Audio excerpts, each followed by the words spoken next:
सात संगत जी, बड़े प्यार और सत्कार से कहना जी, धन निरंकार जी।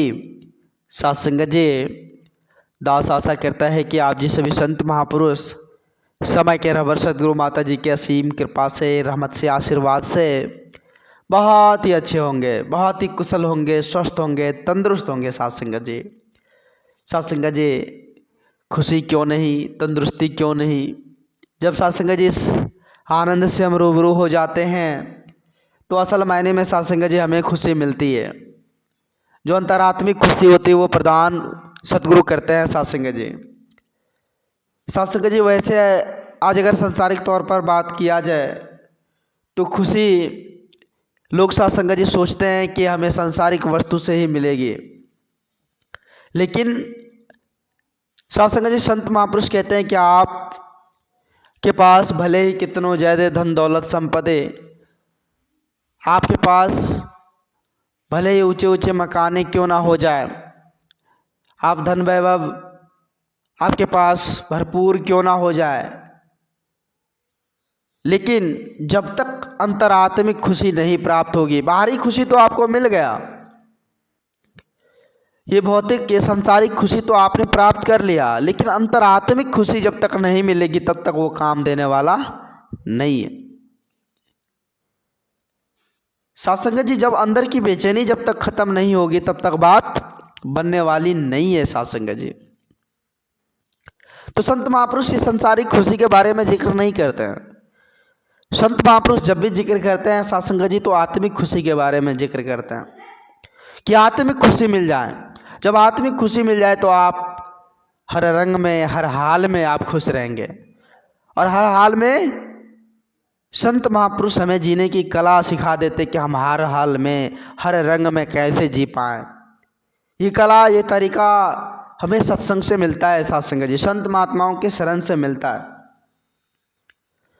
आज क्या हो रहा है, सांसारिक तौर पर देखा जाए तो एक इंसान मोती को तजकर सात संगत जी कंकर उठा रहे हैं।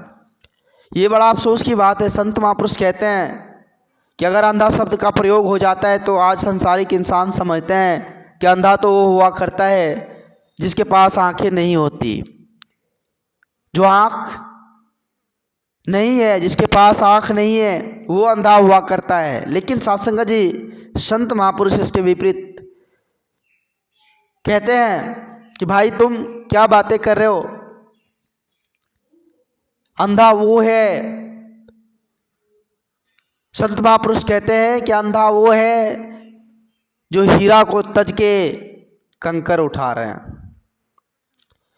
पवित्र संपूर्ण हरदेव वाणी में बाबा जी ने बड़े सुंदर भाव से लिखे हैं सात संगत जी कि उसको ना अंधा कहिए जो आंखों से बेनूर है। जिसके पास आंखें नहीं है उसको आप अंधा नहीं कह सकते। अंधा वो है, उसके बारे में आप सात संगत जी बताया गया है कि अंधा उसको जानिए जो इस प्रभु दर्शन से दूर है, जो प्रभु दर्शन से दूर है। अंधा तो वो है जिन्होंने सात संगत जी आंख रहते हुए इस परमात्मा का दीदार नहीं कर पाया, जिनके पास हर चीज है लेकिन परमात्मा का शुक्रगुजार नहीं कर पाया। अंधा तो वो है जो मोती को तज के कंकर उठा रहा है। अंधा तो वो है। जो ज्ञानी होते हैं, संत जन होते हैं,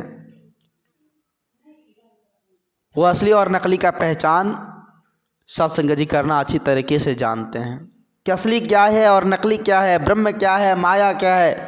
उसे इस बात से जानकारी होती है, उसे वो इस बात से रूबरू हुआ करते हैं सात संगत जी, क्योंकि वो सच्चे सदगुरु के श्री चरणों में नतमस्तक होकर अंतरात्मिक दृष्टि प्राप्त की है।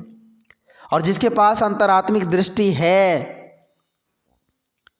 वो अंतर्मन वाली दृष्टि है, चाहे भले सात संगत जी उसके पास आँख हो या ना हो, कोई फर्क नहीं पड़ता। वो तो सात संगत जी महान हुआ करते हैं, वो श्रेष्ठ हुआ करते हैं जिन्होंने अंतरात्मिक दृष्टि प्राप्त कर ली। वो नर नहीं नारायण हुआ करते हैं सात संगत जी, जिन्होंने अंतरात्मिक दृष्टि प्राप्त कर ली सच्चे सदगुरु की कृपा से। आओ सात संगत जी, हम समझने की कोशिश करें। हम भी कहीं ऐसा तो नहीं कि आँख रहते हुए सात संगत जी ये आँख रहते हुए अंधा कहलाने वाले हैं। विचार करना होगा।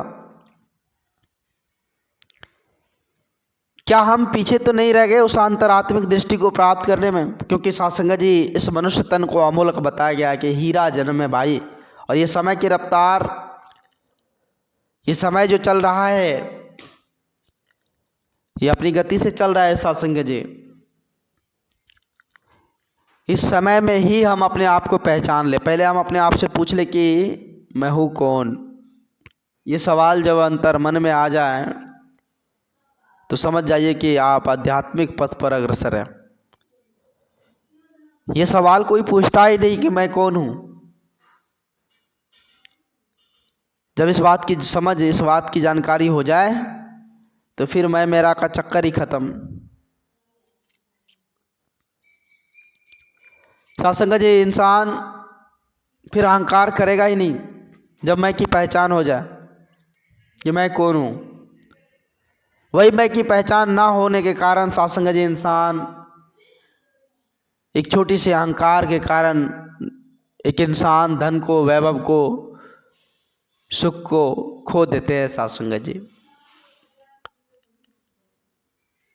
आओ सत्संग जी, आज वेला, ये समय उस मैं की पहचान करने के लिए कि मैं हूँ कौन, इस बात की जानकारी लेने के लिए, इस समझ लेने के लिए समय मिला है। तो इस समय का हम सदुपयोग कर सच्चे सदगुरु के श्री चरणों में नतमस्तक होकर इस अंतरात्मिक दृष्टि को प्राप्त कर सत्संग जी, इस परम पिता परमात्मा से लिप जोड़ ले, नाता जोड़ ले। दास अधिक शब्दों का सहारा नहीं लेगा, दास माफ़ी चाहेगा। दास को माफ़ करते हुए अपने श्री चरणों से जुड़े रखना, और दास को भी ऐसी सद्बुद्धि प्रदान करना जो सदा दास आप जी के श्री चरणों से जुड़कर सेवा सत्संग करता रहे।